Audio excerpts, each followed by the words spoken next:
Okie dokie. In order to locate a value or a set of values that we can use as the foundation of our ethical framework, we're going to want to think really carefully about the dynamic that we're in anytime we deliberate ethically. What's going on when we're contending with ethical dilemmas or ethical questions, okay? Every dilemma or question is going to come to us with a particular context. There's going to be information relevant to the dilemma or the question that we're contending with. And we're going to find ourselves trying to figure out what that information is by asking questions like, what happened? Or what is happening? And what are all the possible responses to what's happening that are available to us? What can we do? What do I know? Okay, so one part of the ethical dilemma is going to require that we acquire as much relevant information as we can. Because what we're going to need to do is use that information, use our knowledge in order to start formulating judgments. We need to be able to answer questions like, how should things be? What ought to happen?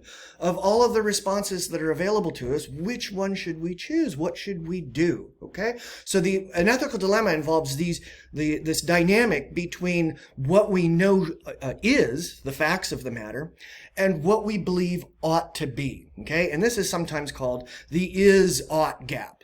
Okay? And it's called the is-ought gap because anytime we make an argument about what should be or what we should do, it's easy for someone to simply dismiss us outright by saying, well, yeah, that's just like your opinion, man, right? And so what we want to do is we want to make it really difficult for somebody to do that. We want to make it so that we can create a bridge over this gap so that we don't fall into this, that's just your opinion, man, and we never get to convincing people of the way that things ought to be. Well, how do we do that?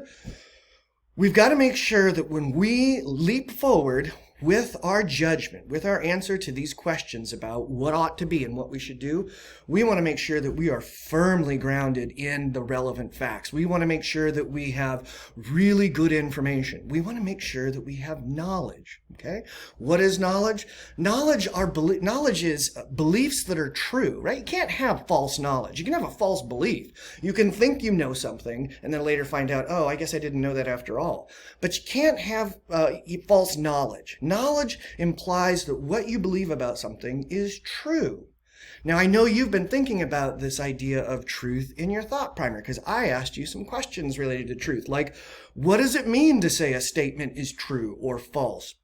And when you're trying to determine whether or not a given statement is true or false, what do you look at? Like, what should you consider when you're trying to determine a statement is true or false? And is it possible for one statement to be true for one person and false for another? Now, the three ethical theories that we're going to look at in this thought primer are subjectivism, emotivism, and cultural relativism. And they all share a similarity that we're going to discuss in the next lecture.